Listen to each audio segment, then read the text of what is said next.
Les mots que nous prononçons ne sont pas juste des phrases ordinaires. Ils laissent une empreinte durable dans l'univers.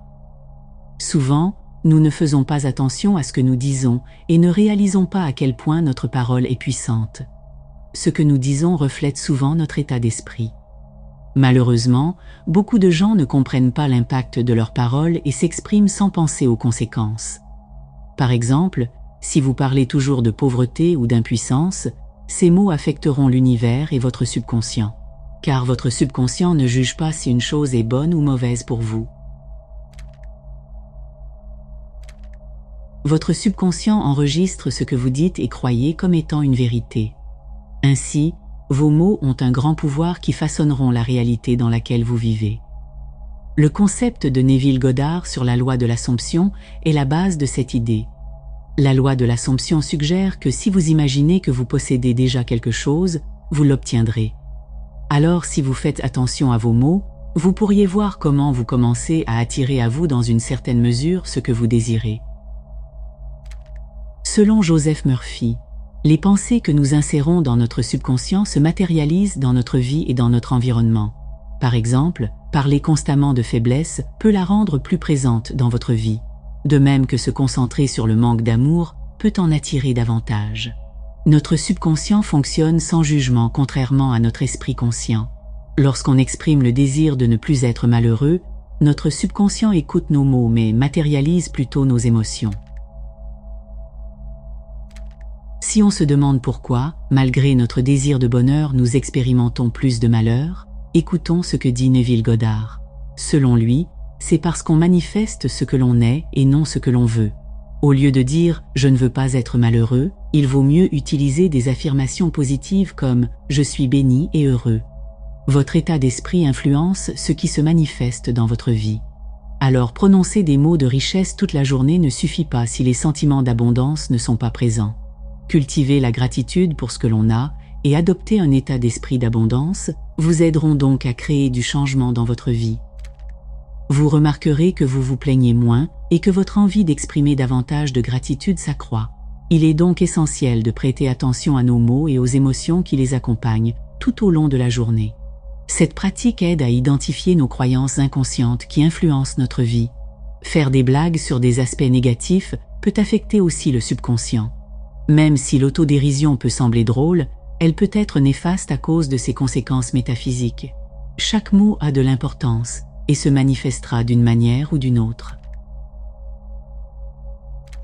Se plaindre est une activité préjudiciable. En se plaignant, on donne de l'énergie aux choses qui nous rendent malheureux, les renforçant dans notre réalité. Cela est visible chez les couples malheureux qui se concentrent sur les plaintes plutôt que sur la compréhension et l'amour, les menant à un cycle de malheur accru. Pour améliorer cette situation, choisissez vos mots avec soin et utilisez un langage positif. Par exemple, remplacez « j'espère pouvoir gagner » par « je suis confiant de gagner ». Cela montre la différence entre l'espoir et la confiance. De même, remplacez « je ferai de mon mieux », j'espère par « je vais exceller ».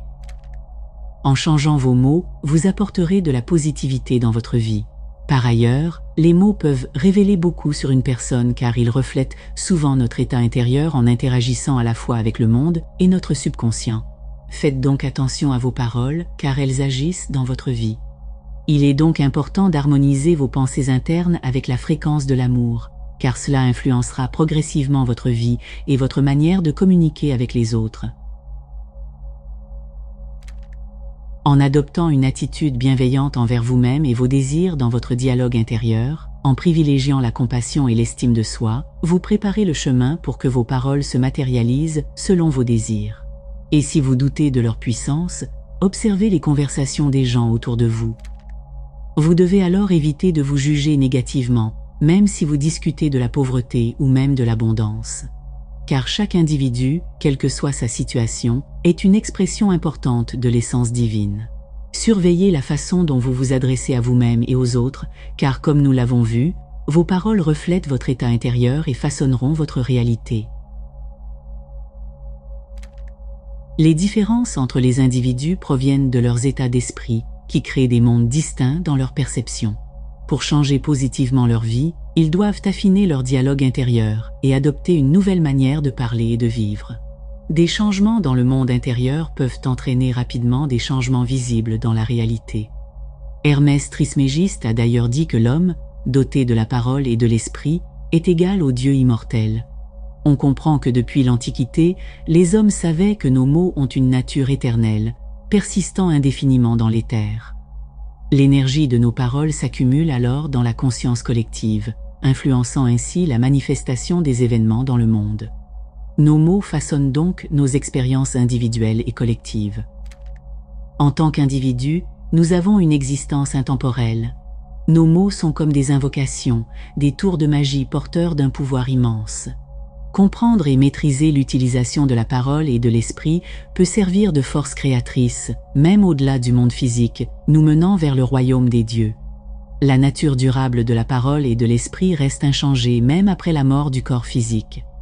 Nos paroles ont un impact profond, imprimé dans la conscience collective.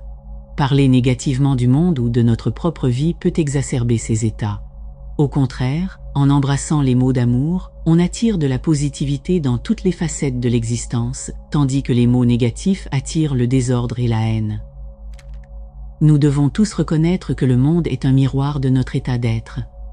Le royaume des cieux peut être considéré comme un lieu physique, mais aussi comme un état de conscience. En tant qu'être doté d'un potentiel immortel, nous avons donc la capacité de matérialiser ce paradis par nos mots et notre pensée. En élevant notre niveau de conscience et en réveillant l'essence immortelle en nous, nous pouvons transformer ce monde en un royaume semblable au paradis, non seulement pour nous-mêmes, mais aussi pour les autres. Parler avec conviction et une touche de magie pour manifester un paradis sur terre, pour créer une réalité qui correspond à vos désirs les plus profonds. Si vous avez aimé cette vidéo, n'hésitez pas à nous soutenir en vous abonnant et en laissant un commentaire. Cela nous aidera à atteindre notre objectif de 1000 abonnés dans les prochains jours. À très bientôt pour une nouvelle vidéo qui changera votre vie, je l'espère.